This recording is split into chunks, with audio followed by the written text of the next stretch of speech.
esa masa que está ahí. Perfecto. ¿Estamos listos, Seba? Partimos. Bueno, aquí estamos con Carolina en el podcast Volvámonos Verdes, en un laboratorio de química, ¿cierto? O laboratorio de microbiología. Un laboratorio de geomicrobiología. Geomicrobiología. Sí. Ok. ¿Y tú eres geomicrobióloga?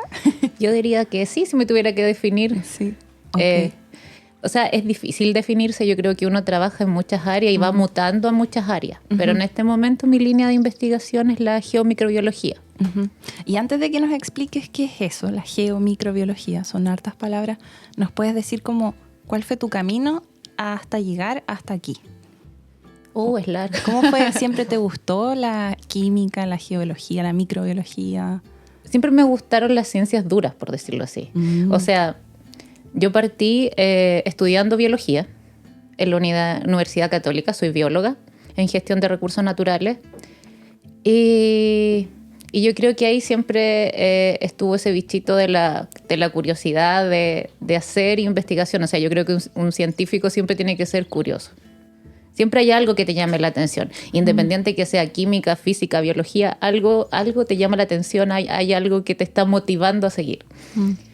Después de eso, hice un magíster en gestión ambiental. Trabajé mucho tiempo en humedales. Censando aves en ecosistemas de la región o de la región de los ríos.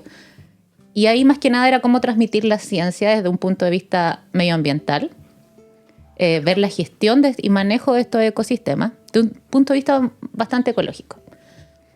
Y luego yo creo que ahí vino como la curiosidad mayor. Siempre me llamó la atención la química. Desde mi mirada biológica, la química era muy llamativa. Al igual que la física y las matemáticas, siempre estuvieron ahí dando vueltas. Entonces empecé mi doctorado en la Universidad de la Frontera, un doctorado en Ciencias de Recursos Naturales, en cooperación con el INRA, que es el instituto, es como un INIA en Francia. Y realicé mi investigación en ecología de suelo, por decirlo así, estudiando estas interacciones ecológicas con el uso de isótopos estables y marcaje de microorganismos, marcaje de liberación de gases de efecto invernadero. Y la última etapa, diría yo, ya como en el postdoctorado, todas estas reacciones, toda esta parte, esta interacción biológica y química se vieron más ligadas con la curiosidad por las roquitas, como digo yo. Es como un amor perdido en la ciencia, que me gusta mucho la geología. Wow. Y ahora, ¿a qué te dedicas en este momento? ¿Cuál es tu investigación actual? Los proyectos con los que yo estoy funcionando, porque, bueno, en Chile, como ustedes saben, o si no saben, para contarle a la gente, nosotros en las universidades funcionamos en base a proyectos de investigación, con distintos fondos a los que postulamos. Los investigadores siempre funcionan con los FONDESIT, que son ANIT. Los FONDESIT es como el proyecto siempre regalón, el proyecto más personal. Y ese proyecto regalón y personal, yo estudio ecosistemas de bosques lluviosos, templados, del sur de Chile, y veo las interacciones que tienen los microorganismos y los minerales para mineralizar, para comerse esa materia orgánica, esas hojas en descomposición, esos árboles en descomposición y los gases de efecto invernadero que se van liberando. Ese es el proyecto regalón. También tenemos un proyecto grande que es un FONDEF, que es ahí donde tratamos de contribuir y hacemos ciencia aplicada. Lo que quiere decir que en base a los microorganismos que nosotros estudiamos estamos tratando de generar fertilizantes, pero fertilizantes que no tengan uso de químicos que contaminen, sino que sean biofertilizantes que incluyan microorganismos de estos bosques o de la Antártica para que puedan liberar los nutrientes que están atrapados en el suelo y que la gente no aplique tantos fertilizantes que contaminan. Y todos son regalones, yo estoy diciendo que todos los proyectos son regalones. Y un proyecto bastante interesante es el Antártico, que es del INACH, del Instituto Chileno Antártico. Y ese es un proyecto que partió ahora el año pasado. Y es un proyecto donde investigamos la retracción de los glaciares, o sea, el retroceso de los glaciares que se está produciendo por el calentamiento global y cómo son liberados microorganismos y especies radicales que consumen esa poquita materia orgánica y se liberan gases de efecto invernadero. Por ende, la Antártica se calienta a sí misma. Uh-huh. De hecho, ahora yo leía, justo hoy día estaba leyendo una noticia que decían que la Antártida actualmente, la semana pasada, estaba mucho más caliente de lo que solía estar, siendo que es invierno. Es invierno, llovió. Generalmente en esta época está nevando. Llovió, la temperatura estos últimos 50 años ha aumentado, yo creo que unos 3 grados Celsius.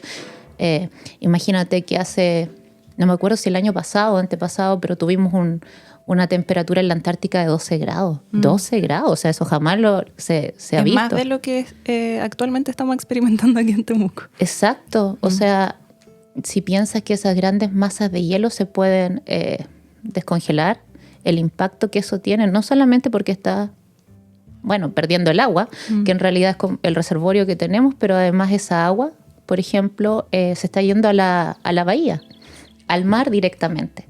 Entonces, el agua, al descongelarse, es agua dulce y el mar es salado. Entonces, toda esa agua dulce entra al océano y hay un efecto directo sobre todas las especies. Ahí estamos hablando del krill, estamos hablando de los pingüinos, estamos hablando de los cetáceos que hay ahí. Aparte de todo el arrastre y pérdida de nutrientes, hay un gran efecto ahí.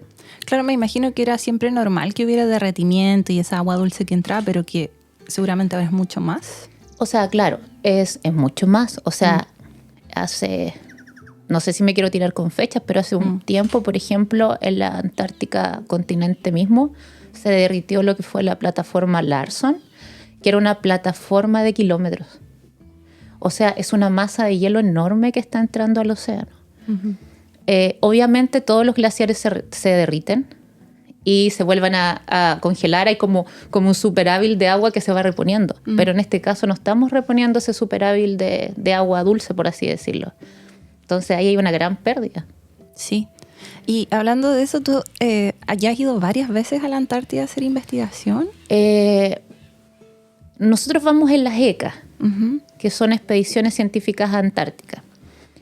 Esta es Bueno, he ido a 2 expediciones. Nosotros tuvimos un proyecto anterior con el equipo y ahora tenemos nuestro segundo proyecto. Fui a la ECA 56 y ahora fui a la ECA 59. Toda una experiencia, o sea, para las personas que nos gusta la investigación en sistema extremo es como, no sé, yo creo extremo. Sí, es bien extremo, yo creo que es como el top.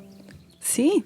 Sí, o sea, es impresionante la Antártica siempre. Es un ecosistema tan prístino, o sea, yo siempre cuando voy me maravilla la inmensidad blanca, digo yo. O sea, es como, nunca he ido, me la imagino como el desierto de Atacama, pero en blanco. Exacto, algo así. Exacto, es lo mismo. O sea, es como cuando tú miras el océano, miras el desierto de Atacama y esa inmensidad, acá ves la inmensidad blanca. Entonces, yo creo que tiene una belleza bien especial. Sí. ¿Y cómo uno se prepara para eso? Porque no me lo puedo imaginar. Yo una vez tuve que hacer trabajo de campo en la selva, ¿no? La menos ropa posible, pero aquí al revés. Me imagino la cantidad de parcas, de ropa de zapatos especiales o los instrumentos que llevan, no sé. Yo diría que ser un Michelin es poco. Sí. Digo que imagínate ese bonito blanco. Es difícil. Es duro, yo creo que... Bueno, para empezar, nosotros se nos avisa con harto tiempo. O sea, el Instituto Chileno Antártico, la gente que trabaja ahí, yo creo que se han ido... afianzando aún más con los años. Ellos llevan muchos años haciendo ciencia antártica. Conocen cómo es el clima, conocen cómo son las circunstancias. Entonces ellos van todo el año planificando esto. Para que lleguen, ellos son un equipo logístico, un equipo de proyectos, entonces para que lleguen los científicos a investigar de noviembre a marzo. Entonces ellos nos avisan y van coordinando con nosotros la fecha de entrada a la Antártica en relación a lo que tú estudias también. En el caso de nosotros estudiamos, como estudiamos suelo y retracción glacial, nos conviene siempre ir como en enero. Nos avisan la fecha de entrada, que ellos coordinan también con los Hércules de la FACH. Ahí nosotros antes tenemos que preparar acá nuestras cajas. En nuestro caso, nosotros llevamos cajas con todos los materiales que la INACH se preocupa de que lleguen antes en barco. Entonces, cuando nosotros llegamos allá, nuestros materiales ya están allá. La gente los acomoda. Es una logística bastante compleja porque ahora Chile va a tener, por ejemplo, un rompehielo, pero antes no lo había. Entonces tienen que ver todas las condiciones para que los barcos puedan ir o los aviones puedan llegar. Entonces ellos llevan muchos meses coordinando que nuestras cosas lleguen. Nosotros llegamos generalmente a Punta Arenas con todo nuestro equipo, nuestra ropa, que más ropa no podemos llevar. O sea, capa sobre capa sobre capa. Usamos como 3 capas de... 2 o 3 capas de guante. Primera capa, segunda capa, después la parca, después el gorete. O sea, en realidad moverte... súper complejo. Moverse es muy complejo y allá nosotros tenemos que, bueno, cuando salimos a terreno salimos súper abrigados con condiciones de frío enormes. Tenemos radios, tenemos INRICH, donde nos ubican la posición. Ellos nos van a dejar, tanto sea, por ejemplo, en Zodiac, o nos llevan en orugas que van caminando, o en motos, o en camionetas cuando se puede. Y nos dejan en un punto y nosotros comenzamos a ascender generalmente hacia el glaciar. Trabajo muy duro, a veces son 8 horas de caminata, con mucho frío. En la cara, No, la cara va totalmente cubierta, o sea, ni siquiera los ojos afuera. O sea, en realidad la movilidad es difícil y nosotros llegamos hasta el glaciar donde nosotros tomamos agua, roca, suelo, y tenemos que caminar por horas de vuelta con nuestra carga. Sí. Entonces, muy agotador. ¿Y será fácil desorientarse? ¿Es necesario ir con un guía, por ejemplo? Bueno, o sea, yo creo que ahí es parte de la experiencia, de conocer la cartografía, de saber ubicarte con los GPS. Parte del equipo con el que yo voy, por ejemplo, Francisco ha ido 3, ya 4 veces a la Antártica. Entonces uno ya se ubica, o sea, ya sabes cómo moverte. Yo creo que más que perderte, los riesgos están en siempre al lado del glaciar. Bueno, puede caer un macizo de hielo. Las rocas son rocas primigenias, entonces son rocas puntiagudas, entonces hay que ir pisando con mucho cuidado. Las grietas, esos son los riesgos más que corremos, creo yo. Y ya el frío ya uno ya como que lo ya tiene dominado ya casi. Claro. ¿Y eso que van en verano de la Sí, Antártida? No, en invierno, o sea, sería un sueño, pero es que no me lo imagino, o sea, es como el típico meme donde salía gente que cerraba una puerta de una base y la puerta lo arrastraba. Nosotros vivimos eso. O sea, hay ventiscas. Nosotros generalmente vamos un mes, pero en el mes nosotros no podemos salir todos los días. Ese es un detalle. Nosotros tenemos que hacer, por ejemplo, 10 salidas. Tenemos que ver 10 cronosecuencias hacia el glaciar, que son caminos hacia el glaciar por edad de recogimiento del glaciar. Pero si nosotros vamos a trabajar esos 10 días, nosotros estamos 30 días generalmente, porque nosotros no podemos salir todos los días. Porque el clima, bueno, empiezan con ventisca, empieza la nieve, y ahí estamos encerrados. Estamos encerrados en la base. ¿Jugando cartas? Bueno, hay momentos, es como un reality. ¿Hay wifi? Sí, pero, o sea, ha mejorado mucho. Ahora, este año estaba el internet de Elon Musk, pero tampoco es tan súper úper. No, o sea, lo que pasa es que yo creo que es muy bueno, pero somos muchos. En la base a veces hay 40, 50 científicos. ¿Y de todas partes del mundo también? Sí, ahí llegan grupos con equipos de distintas partes del mundo. Wow. Y es un reality, pero dentro eso me imaginaba. Es un reality muy divertido, donde estás con mucha gente que investiga muchas cosas, pero adentro están los laboratorios. Si no es solamente dormitorios, hay laboratorios. Entonces trabajamos. Trabajamos en el día, ves tele, vas, conversa un rato, vuelve a trabajar. Wow. Y me habías comentado que ahora habían más mujeres, o quizás de parte de las científicas chilenas. Sí, pues. Yo creo que eso es súper bueno. O sea, en general en la ciencia chilena, 35% o 40% de las investigaciones en general las hacen mujeres. Y la misma cantidad, ahora un 35 o 40% de los proyectos chilenos antárticos están siendo dirigidos por mujeres. Había muchas mujeres, lo que es súper bueno, y uno dice como que Ya hay más opciones, más empoderamiento. Es duro también. Es duro también porque el clima no ayuda y la mayoría de los equipos yo creo que siempre tendieron a componerse de hombres. Sí. Pero ahora había muchas mujeres, había logísticas que eran mujeres, que los logísticos son los que nos ayudan día y noche con todos nuestros requerimientos, boteras que nos llevaban. Wow. Sí, muy empoderadas ellas, ahí con muchas capacidades, pensando que tienes que manejar un Zodiac entre hielos, donde no sientes ni las manos para manejarlo, porque nosotros vamos de lado en los Zodiacs por la bahía Filde, y uno no siente las manos ni siquiera con 2 o 3 capas de guante, y ellas ahí, con toda su logística, muy capacitadas, ayudándonos. Qué buena. Entonces uno dice, hoy sí, o sea, Sí. es importante ya que estén las mujeres integrándose en todo tipo de ciencia. Qué bonito. Me imagino que en ciencias como química, geología, quizás habían menos mujeres. Que yo estudiando biología, ecología no lo veía muchas mujeres, pero era consciente que en otras áreas, física, habían muchísimas menos. Sí, o sea, en general, no sé, o sea, ciencias duras, biología siempre han habido mujeres, pero la química, la física, la matemática, Sí. son como más ciencias dominadas por hombres. No sé a qué se debe eso. Quizás es un pensamiento distinto, quizás se necesita una lógica distinta para estudiar eso. No lo sé, no lo sé a qué se debe, pero ahora una vez mujeres en las distintas áreas. Sí. O sea, acá, por ejemplo, en el departamento de química donde yo trabajo en la universidad, yo diría que es muy equitativo la cantidad de hombres y mujeres que hay en el departamento. Que eso es más sano siempre, para la ciencia también. Sí, más sano, y yo creo que las posibilidades se han ido dando desde el punto de vista también familiar.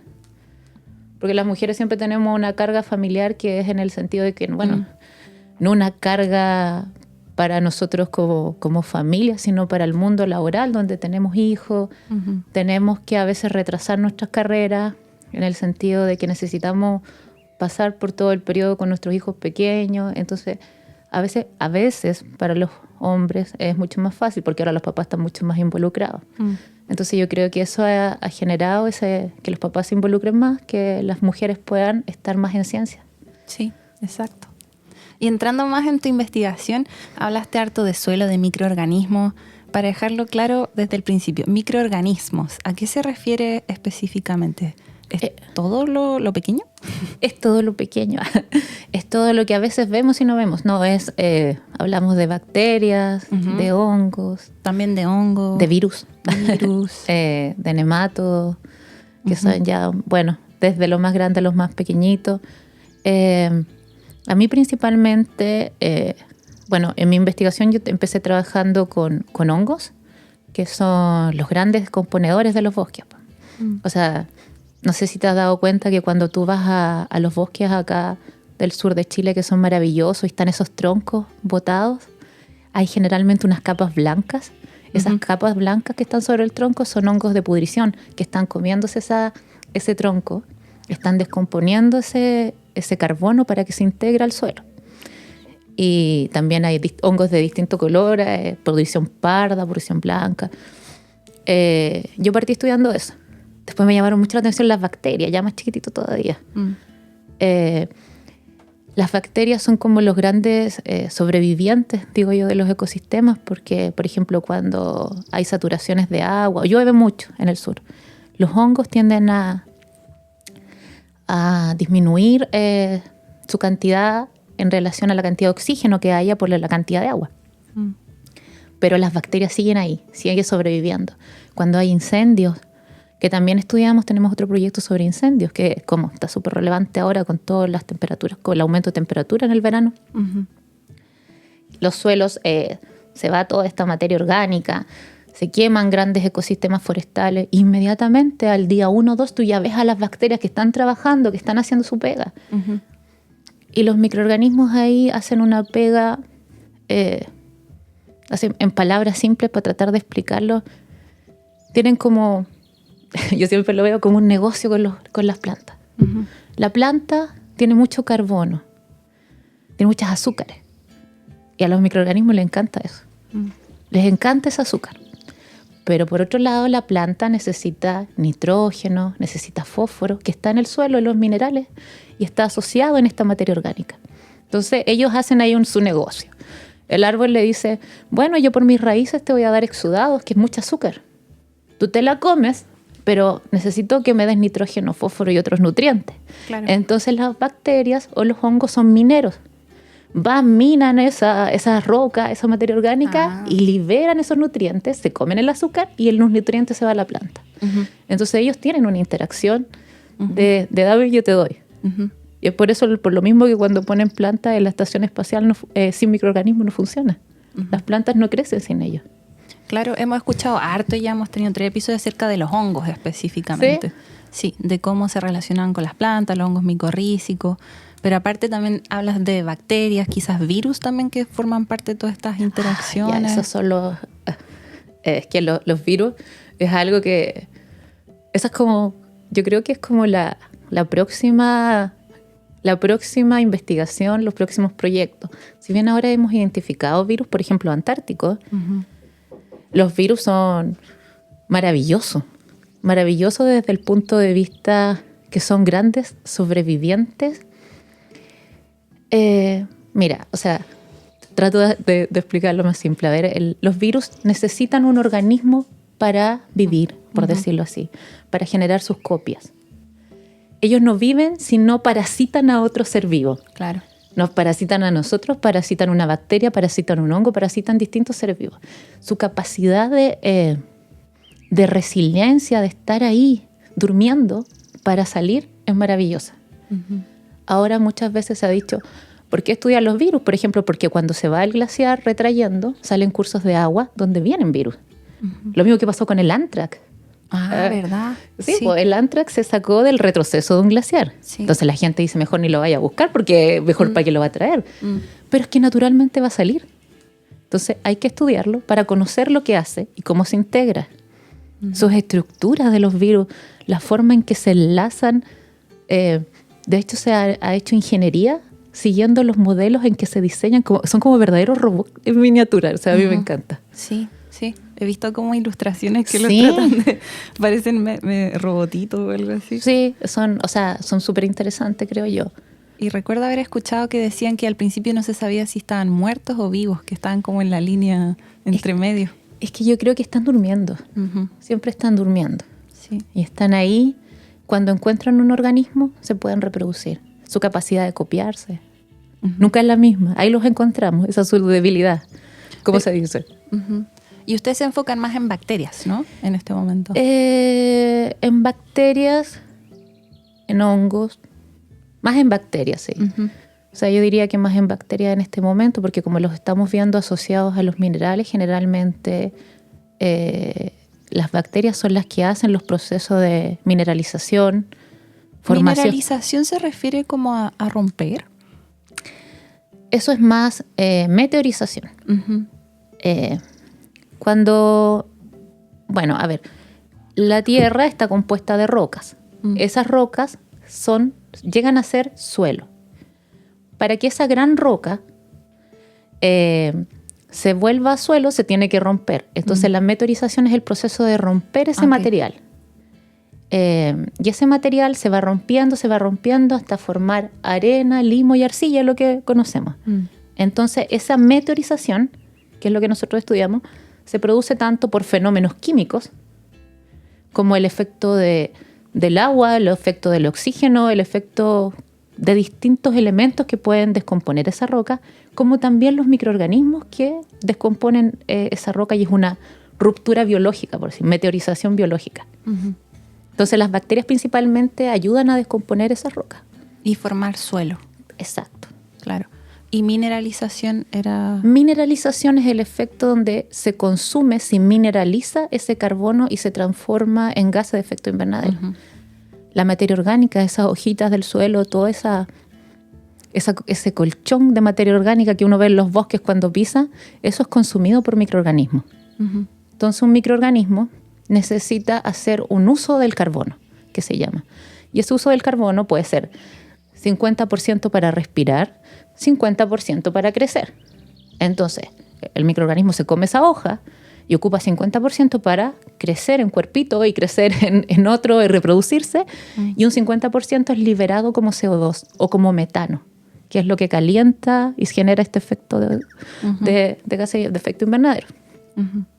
Y leí en sus investigaciones, en los resúmenes, que estaban viendo los procesos que estaban ocurriendo a medida que el hielo se retirara, no se derritiera, procesos que quizás nos puedes explicar que finalmente llevaban a más emisión de gases. Bueno, el proyecto que tenemos ahora, nuestra hipótesis, por decirlo así, es como que la Antártica se calienta a sí misma. Porque estamos estudiando de esto que conversábamos, de esta meteorización y mineralización, si los gases de efecto invernadero de la Antártica son producidos por los microorganismos o por las reacciones químicas. Y hemos encontrado hasta ahora que es un 50 y 50, dado que las reacciones químicas son súper fuertes en la Antártica. Cuando el glaciar, por decirlo así, se calienta, esta pared, este gran muro, velo así, empieza a retroceder. Son muros que son de hasta 100 metros, el glaciar Collins, por ejemplo. Y ese glaciar Collins por año está retrocediendo, ha retrocedido alrededor de 15 kilómetros o más en general. Entonces, estos 6 metros, 7 metros que el glaciar retrocede por año, el glaciar, esa gran masa de hielo, es un molinillo, piénsalo así. Entonces retrocede y va moliendo esa roca abajo. Esa roca sale. Y esa roca sale con el agua que se está derritiendo. Y esa agua trae muchos microorganismos que han estado ahí desde la glaciación. Y esos microorganismos durmientes estaban con mucha hambre. Salieron con los cursos de agua y empezaron a consumir esa roca. Porque son microorganismos que viven sin oxígeno. Entonces empezaron a consumir esa roca para hacer un intercambio electrónico con las rocas de hierro, con las rocas de manganeso, y se activaron. Entonces la poca materia orgánica que hay ahí, que son de musgos, de líquenes o de otras cosas, también se la comen. Entonces este proceso de derretimiento que se produce por el calentamiento hace que salgan más microorganismos que consuman rápidamente eso. Entonces como que es un autocalentamiento. Entonces eso es lo que estamos estudiando ahí. Y además las reacciones químicas que se producen ahí con el hierro, con el manganeso, también mineralizan la roca. Entonces el suelo nunca llega a formarse como eso. Claro, porque la idea sería que como ese suelo queda desnudo, hubiera un proceso de sucesión ecológica, ¿no? De formación de suelo. A eso me refiero. O sea, tienes líquenes, tienes musgo. Y después ya más cercano hay unas pequeñas plantas que son la de Chantia y Colobanthus. Pero eso no alcanza a incorporarse al suelo, porque los microorganismos que vienen del glaciar vienen con tanta hambre, por así decirlo, de mineralizar ese poco carbono, que lo consumen y rápidamente lo tiran como CO2 o como metano. Entonces eso calienta más, derrite más, calienta más, derrite más. Entonces al final las plantitas no hay una sucesión, como dices tú, cuesta mucho que se puedan asentar estas plantas. O sea, lo que dice es como uno de estos procesos de feedback positivos, ¿no? Retroalimentación positiva. Exacto. Que se refuerza a sí mismo. Se refuerza a sí mismo. Entonces nosotros creemos que con la gran cantidad de gases de efecto invernadero que se está liberando, el calentamiento va a aumentar aún más en la Antártica y los glaciares van a seguir retrocediendo rápidamente. Se sale mucho metano, hay muchos metanogénicos. Y el metano calienta mucho más que el CO2. Claro. O sea, son malas noticias. Sí, pues, pero es que yo creo que es como las típicas teorías de no tenemos calentamiento global, o sí lo tenemos. Sí lo tenemos y está mal y hagamos algo. Bueno, a mí me pasó hace poco hablando con mi mamá. Mi mamá me decía, ¿qué sequía, Katy? ¿Qué calentamiento global? ¿Qué cambio climático? Mira toda la lluvia que tenemos. Y él le decía, sí, mami, pero es que eso no se ve día a día, pues uno lo ve a largo plazo, en décadas, por ejemplo. Claro, o sea, la cantidad de lluvia, o sea, por ejemplo, la temperatura, cómo ha aumentado en Chile. Si recuerdas, este año los incendios, o sea, arrasaron. Y por otro lado, en invierno hemos tenido las inundaciones, que fue hace poco. Esas inundaciones también que se producen porque Chile tiene la cordillera de los Andes, la cordillera de la costa. Y el suelo que está entre las dos cordilleras es el suelo que Chile ocupa de forma agrícola, por decirlo así. Entonces este suelo es un suelo súper débil, porque el agua que viene de la cordillera con las inundaciones y el arrastre y todo eso, como que lava estos suelos. Entonces, no nos aporta que tengamos una gran cantidad de precipitaciones, se produzcan estas grandes inundaciones, se produzcan procesos erosivos del suelo. Debería ser todo un poquito más controlado, digámoslo así. Uh-huh. Sí, y se decía que estas inundaciones eran gran parte debido a que no había suficiente vegetación, ¿cierto? Humedales o algo así. Claro, es que no hay vegetación. Claro, no lo contiene, no hay nada que lo contenga, esos cursos de agua. La erosión aumenta la erosión. Lo que ocurre es que la materia orgánica del suelo es la que en el fondo le da soporte a la vida, pero también le da una amortiguación, por decirlo, al agua.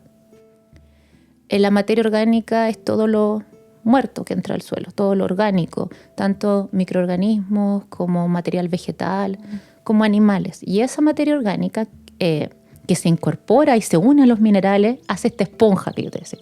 Y esta esponja, cuando hay entrada de agua, absorbe el agua. Entonces le da un sustento tanto a la vida, genera más árboles que también retienen el agua, y eso evita que tengamos estas inundaciones, estos relaves de agua. Pero si piensas en un suelo que no tiene materia orgánica, que no tiene árboles, claramente cuando haya derretimiento desde la cordillera va a arrasar con todo, porque no hay nada que lo agarre, no hay nada que lo sostenga.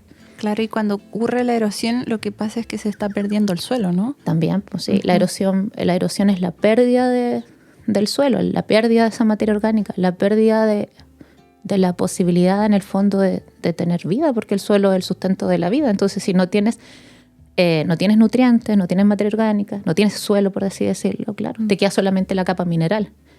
¿Y nos puedes explicar, en esto es importante darle a entender a nuestra auditoria la importancia del suelo? Que cualquier persona que no haya estudiado quizás biología o química o geología, pensaría que el suelo es como un lugar donde no hay vida, no hay nada, no cumple ninguna función. Entonces, ¿cuál es la importancia del suelo? O sea, estamos en él. Partamos por eso. Claro. No estamos volando. Entonces, el suelo es el sustento de la vida, el suelo da la sustentabilidad alimentaria. Si pensamos que todas las culturas en la antigüedad se desarrollaron en base a la agricultura. Nosotros necesitamos producir alimentos y los alimentos se producen en el suelo. El suelo es el soporte de la vida. El suelo es la interacción con las otras áreas. O sea, el suelo soporta la vida humana, se relaciona con la atmósfera, se relaciona con los océanos. O sea, es un gran reservorio y no es un lugar oscuro ni inerte. Bueno, sí, oscuro. Bueno, pero hay interacción de luz en las primeras capas, pero es un lugar donde están muchos microorganismos, hay muchos gusanos, hay muchos nemátodos, hay muchas bacterias, todos interaccionando. Es un ecosistema súper rico. Hay mucha vida dentro del suelo. Yo creo que sí, hay mucha vida dentro del suelo, hay muchas reacciones químicas. Lo complejo de estudiar el suelo es que está todo mezclado, entonces a diferencia de otros sistemas. Pero ahí está la vida que nos da soporte a nosotros. Hay biodiversidad también. Mucha. Que cuando uno habla de biodiversidad uno se imagina un bosque, pero no piensan en lo que está debajo. Pero el soporte para que ese bosque se mantenga lo están dando esos microorganismos en el suelo. El ciclaje de todos los nutrientes que se producen en el suelo es lo que hace que este ecosistema de bosque esté. Si no tenemos suelos de calidad, estos ecosistemas no están. Claro, obvio. Por eso es importante también que salga la ley de suelo que ha estado trabajando la sociedad. Estuvimos trabajando varias universidades, científicos de todo Chile, en la ley de suelo, que ya se hizo la propuesta, ya vamos en el Senado. Es importante que haya una regularización, que podamos proteger nuestros suelos. Por ejemplo, se han destruido tanto con los monocultivos forestales. Millones de hectáreas. Exacto. O sea, yo creo que siempre es un balance. Siempre es un balance de todo. O sea, yo creo que cuando hay plantaciones de forma desmedida, cuando el uso que tiene ese suelo es agrícola y se cambia inmediatamente a un uso forestal, claramente no es la idea, porque la idea es tener una sustentabilidad alimentaria. Pero Cuando hay un suelo que ya no tiene tanta materia orgánica, que ya tuvo su uso agrícola y puedes tener una plantación, yo creo que sí, que puede ser utilizado. ¿Dónde se ponen estas plantaciones? ¿En qué tipo de laderas? ¿En qué tipo para que no se genere tanta erosión? ¿Cerca o no cerca a las poblaciones? Cerca o no cerca, mezclado con bosque nativo o no. Entonces yo creo que si hay una regularización, se puede ver la mejor forma de mantener ecosistemas, tanto agrícolas como forestales. Sí, solo que nos vamos al chancho siempre. Siempre es así, siempre es así. O sea, mantienen como la perspectiva, mantener un cierto equilibrio. Sí, o sea, no, el equilibrio cuesta. Cuesta, yo creo, siempre desde un punto de vista económico. Las grandes forestales muchas veces prefieren pagar las multas cuando arrasan. Y si lo ves desde el pequeño propietario, en algunos momentos, por ejemplo, acá en la Araucanía, la gente tenía sus huertas, sus áreas con bosque nativo y les planteaban, por ejemplo, poner pino, que tenía un crecimiento de 5 o 6 años, y usted va a poner 2 o 3 hectáreas de pino y lo puede vender rápidamente después y va a tener retribución económica. O sea, tú dices, pero ¿cómo va a hacer eso si tenía un bosque nativo? Pero es económico. La gente necesita una fuente económica para subsistir. Nos pasa lo mismo acá en Temuco cuando dicen, y la contaminación de Temuco. Sí, pero se están cambiando ahora los calefactores y la gente siempre se ha calentado con leña. Claro, sí. Entonces, económicamente, o sea, ambientalmente nos parece que no está bien, pero económicamente también hay que ver un balance de cómo se apoya a que hayan opciones para que la gente pueda tomar las mejores decisiones. Claro, y no pase frío, y en el caso de las forestales lo mismo, y los pequeños propietarios también. Sí. Bueno, y volviendo al suelo. Todo eso es suelo, porque todo está en el suelo. Claro, sí. Es que, bueno, yo creo que poco a mí me enseñaron en el colegio sobre el suelo, por ejemplo. Sobre la importancia del suelo, de la materia orgánica, que también un suelo no es igual a otro, ¿no? Hay distintos tipos de suelo, me imagino. Sí, hay distintos tipos, y en Chile aún más, porque Chile largo y angosto, tenemos de todos los climas y tenemos de todos los suelos. El suelo se forma tanto por el clima como por el material parental, que en este caso es la roca, se forma por el tiempo, se forma por los microorganismos, y todo esto va variando en relación a dónde nos encontremos. Si estamos en el norte, tenemos muchos suelos áridos, pero ya desde el centro de Chile hasta la región de los lagos tenemos suelos volcánicos que se han formado por el depósito de ceniza, suelos muy ricos. Ya más al sur tenemos suelos donde están todas estas que son las estepas, suelos donde tienen grandes cantidades más que nada de uso ganadero, con pradera. Y todo esto va dependiendo de la roca, del clima, del tiempo, de los microorganismos. Entonces, de los procesos erosivos también, del relieve. Entonces, como Chile tiene tanto de todo, la cantidad de suelo de Chile es muy diversa. Y los suelos juegan un rol súper importante en combatir el cambio climático, por así decirlo, ¿no? Porque son sumidero de carbono, ¿no? Sí, eso es algo muy importante. O sea, el carbono tiene la posibilidad de almacenarse en esa materia orgánica y quedarse en el suelo. Cuando ese árbol se descompone, ingresa esa materia orgánica al suelo y se une en agregados con los minerales.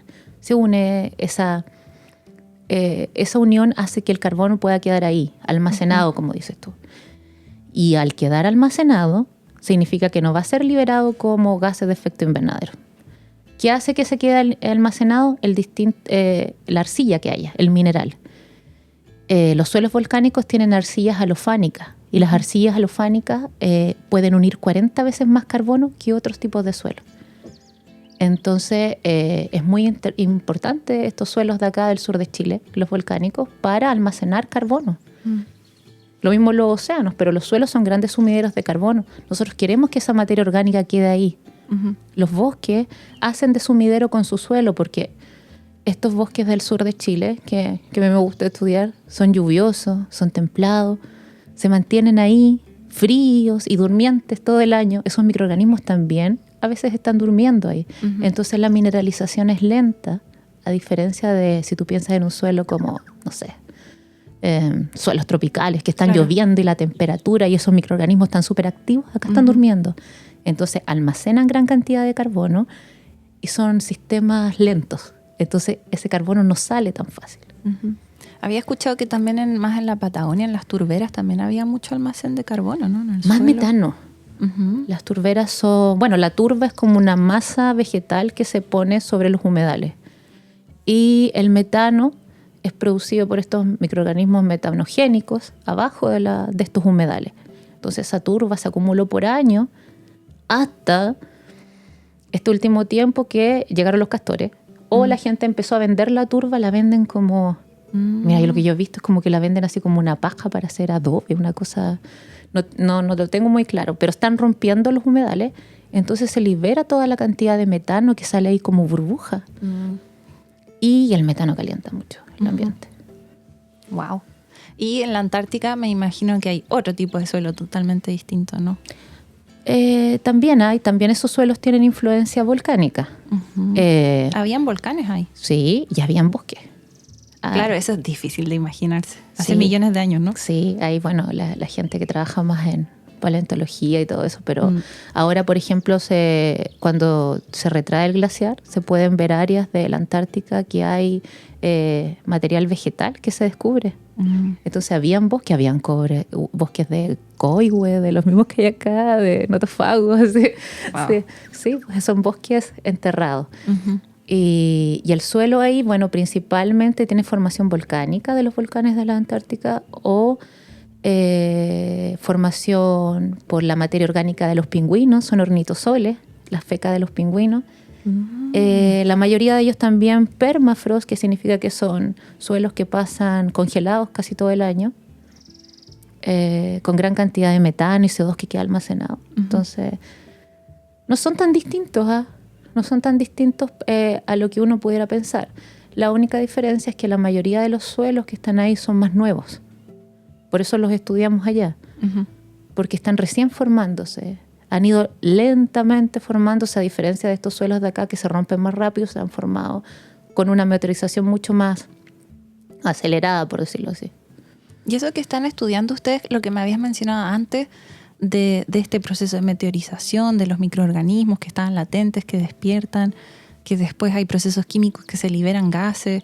Eso igual es súper importante como a nivel internacional, ¿no? ¿Se sabe eso? O sea, sí, yo creo que hay nosotros tenemos interacción con grupos de Alemania, de Rusia, de Estados Unidos. En varias partes hay una gran sociedad de ciencias del suelo que están trabajando todas estas sociedades juntas. Ahora se va a hacer en julio, vamos, sí, al Congreso Latinoamericano de Ciencias del Suelo, donde la liberación de gases de efecto invernadero y los sumideros que pueden ser los suelos es un gran tema ahí. Siempre se trata de ver cuál es el aporte de los distintos suelos para preservarlos, para las legislaciones, el manejo que hace que estos suelos sean mayores sumideros o menores sumideros. Entiendo. Y bueno, es que lo que nos habías mencionado de que se liberaban gases como que me dio miedo, ¿no? Como era una retroalimentación positiva. No hay nada que podamos hacer al respecto, simplemente ver lo que pasa. Yo creo que siempre hay cosas que hacer en el sentido de... Es que Chile es un pequeño aporte dentro de la gran masa. Eso se puede ver generalmente en la COP cuando se hacen las cumbres. Los grandes emisores de gases de efecto invernadero son China, son Estados Unidos, son Rusia, son los países que prefieren pagar las multas, por decirlo así, que no están dispuestos a firmar tratados. Y Chile, en realidad, lo que emite es muy poco. Pero yo siempre he pensado que los pequeños países, Chile, Perú, Argentina, de acá del Cono Sur, debieran unirse y debieran apoyarse en todo lo que son las legislaciones para regular las emisiones de gases y que no llegue también ese calentamiento hacia la Antártica. Claro, es que si se unen estos países pequeños, eso puede ser algo. Yo siempre escuchaba que Costa Rica era un gran aporta en todas estas discusiones internacionales por lo que están haciendo. Yo creo que sí, o sea, uno puede aportar desde como país o puede aportar desde lo que uno hace en la ciencia o puede aportar como una persona común y corriente en su casa, tratando de no contaminar los suelos, que también es un tema, los suelos urbanos, tratando de abonar los suelos con materia orgánica, con compost, con reciclaje, tratando de tener huertas más orgánicas, de no poner, de evitar, porque no se puede evitar completamente, pero el uso de fertilizantes un poco más regulado, no poner tantos agroquímicos para las napas. Uno siempre puede aportar desde, aunque uno diga no es nada, yo lo que hago es para el futuro. Y si todos aportaran un poquito, quizás. Claro, y desde la ciencia sí o sí, con los datos. Sí, o sea, nosotros tratamos de generar algo, o sea, esa es como nuestra meta, generemos un impacto. Aunque sea pequeño ese impacto, la idea es que repercuta en el futuro y se junte con más impacto y va a ser un gran impacto. ¿Y cómo ves tú, o sea, no puedes predecir qué va a pasar, ¿no? Pero ¿cómo ves tú la situación de la Antártida? ¿Crees que va a seguir derritiéndose? O sea, la Antártica sí, o sea, se va a seguir descongelando grandes masas de agua. Creo que la Antártica, independiente que se esté descongelando, cada vez se genera más conciencia por parte de los científicos y todas las bases que están ahí mantener o de preservar esa área, de informar a los gobiernos lo que está pasando, de mantener una ciencia antártica activa. Yo creo que sí se va a seguir descongelando, esperemos que menos, y esperemos que la Antártica sea un laboratorio natural que nos diga lo que va a pasar. Sí, se pueden estudiar muchas cosas ahí. Sí, o sea, la formación inicial del suelo, la liberación inicial de nutrientes, cómo se generan estas interacciones microbianas desde las más básicas, cómo se ven afectadas las cadenas biológicas del océano, estas rutas alimentarias desde el krill hasta la ballena, no sé. Incluso los gráficos más conocidos del cambio climático creo que se hicieron en base a estudios del hielo en la Antártida, ¿no? De las temperaturas del pasado. Exacto, tú puedes puedes medir las temperaturas ahí en la Antártica. Sacan hielos, como core de hielos que le llaman, que son estos tubos gigantes, y están viendo el aumento de la temperatura, la acumulación de nutrientes. Y es en base, como dices tú, a datar el hielo. Igual como se puede datar un árbol, se puede datar el hielo por la acumulación que hubo. Quedan líneas marcadas en el hielo. ¡Guau! ¡Qué bacán! Bueno, y ojalá que vayan más y más mujeres también a la Antártida, más mujeres en la ciencia. Sí, yo creo que es un aporte siempre. O sea, otra mirada. Por eso te digo, o sea, la mirada femenina es distinta. Quizás la lógica, el razonamiento entre un hombre y una mujer es distinto, entonces es un aporte, son dos visiones, siempre es mejor que una. Y quizá abre las posibilidades de que podamos salir de este embrollo del cambio climático con nuevas ideas. Siempre son recibidas las nuevas ideas, eso es bueno. Yo creo que siempre hay que estar pensando, siempre hay que estar creando algo. O sea, yo no solo pienso que lo creo yo, sino toda la gente que está en ciencia todos los días se está preguntando qué nuevo puede salir, qué nuevo puedes hacer. Por eso la ciencia es dinámica y por eso uno parte estudiando biología y termina en algo nada que ver. Física. Sí, en la Antártida. Sí. Bien. Carolina, no sé si hay algo que se me haya quedado en el tintero que no te haya preguntado. No sé, porque yo hablo mucho. No, está súper bien. No sé si hablaste todo lo que nos querías explicar, lo que nos querías contar. Ay, qué más les puedo contar, les conté harto. pero no, más que nada, yo creo que también es importante siempre, aparte de que hayan mujeres, que hayan hombres y que hayan equipos. Yo creo que la ciencia también se construye en equipos. Se construyen equipos en nuestras universidades, se construyen equipos con otros laboratorios, con los colegas que siempre están dispuestos a aportar, con la gente que está interesada y se te une en el mismo barco, por así decirlo. Entonces, igual agradecer desde acá a los equipos que siempre están trabajando desde las distintas áreas. Nosotros tenemos un equipo súper diverso, desde biólogos celulares, pasando por agrónomos, biotecnólogos, geólogos. Siempre estamos interesados en recibir gente loca con ideas creativas que puedan aportar este equipo. Bien. Y también la ciencia ciudadana, ¿no? Que esa es la participación de no científicos. Ay, ahí estamos. Súper importante. Por eso estamos haciendo esto, para llegar a más gente. Sí. Ahí hay, creo que la ciencia ciudadana o la transmisión del conocimiento es lo que más nos cuesta. Nos cuesta como científicos. Desde hace muchos años los proyectos, los que yo te contaba, los FONDES y los FONDEP, nos piden transmitir el conocimiento. La INACH tiene un gran enfoque en todo lo que es vinculación y extensión. Pucha que nos cuesta. Nos cuesta porque nos cuesta transmitir en palabras simples lo que yo hago. Entonces yo creo que ahí hay un desafío. Nosotros hemos participado en proyectos de vinculación con escuelas de la región. También nuestros amigos de siempre, CONAF, en los parques. CONAF es siempre un gran apoyo para nosotros. Y nos gustaría ligarnos con instituciones ciudadanas. Habíamos pensado en algún momento incluso así como, no solo nos vayamos a los niños, nos podemos ir como a un hogar de abuelitos y transmitir. Por ejemplo. Oh, sí, decíamos ya, pero ¿y cómo hacemos esto? Y le hacemos actividades entretenidas para contarle de la ciencia. A mí me encanta, o sea, encuentro bacán que le enseñan a niños pequeños, pero siento que los adultos también tenemos mucho que aprender. Sí. Y transmitir la ciencia, yo creo que ese es uno de los desafíos, porque cuando la gente no ve lo que uno hace, es difícil que lo valore. Claro. Puede ser eso que decías, que tanto de científico es difícil transmitirlo, y de personas no científicas siento que le tienen miedo a la ciencia. Como que creen que es como, no sé, un idioma extraño que nunca van a poder hablar, y a veces no es tan complicado. O sea, las cosas más básicas son simples, pues observación, medición, registro. De ahí se complica.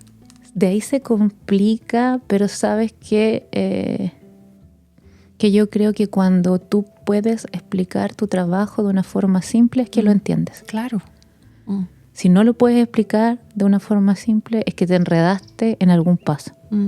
Entonces, para nosotros, el transmitirnos hace que nosotros podamos evidenciar lo que hacemos, pero también nos hace entender mucho más nuestro trabajo. Porque cuando yo lo explico en simple, yo digo, ahí hay algo. Ahí quedó algún vacío. Eso no lo estoy entendiendo bien, por ende no lo estoy explicando bien. Claro, totalmente. De acuerdo. Bueno. Gracias, Carolina. Gracias a ustedes por venir a vernos desde Pucón. Aquí. No hay problema, y nos encanta estar aquí. Estaba en un laboratorio. Sí, ¿habían estado antes del laboratorio? Haciendo una entrevista. Bueno, en un laboratorio como este, no. En un laboratorio de cetáceos, ¿te acuerdas? Oh. Sí, donde habían huesos de ballena. Pero así con tantas cosas químicas, no. Nosotros tenemos cosas que solo se ven al microscopio. Tenemos rocas igual que se pueden ver. Esas ya son más grandes, pero después las molemos para estudiarlas. Entonces, todo queda aquí en miniatura. Bueno. Hay microscopios también acá, ¿cierto? Sí, tenemos microscopios, tenemos secuenciadores, tenemos lectores de placas, cámaras de flujo, pero todo se trabaja en pequeño. Mira, eso que está ahí, ese pequeño equipo que es como, ¿te acuerdas de los Dickman antiguos? Eso, eso sí. Eso se llama Minion y es un secuenciador. Entonces nosotros en esa cosita ponemos las muestras de ADN, entonces podemos identificar qué microorganismo es. Y es todo, yo siempre molesto a la gente de acá y le digo, es todo como la casa de Barbie, porque todo es chiquitito, todo en pequeñitos y colores, claro. Pero a diferencia de los otros laboratorios que tienen cosas muy grandes, nosotros tenemos equipos que son pipetas pequeñitas, veo. Súper sofisticados, pero todo en miniatura. Tubitos, pipetitas. Sí. Muy lindo, muy lindo. Sí, en la casa de Barbie. Bueno, gracias. Gracias, Carolina. De nada, gracias por estar acá.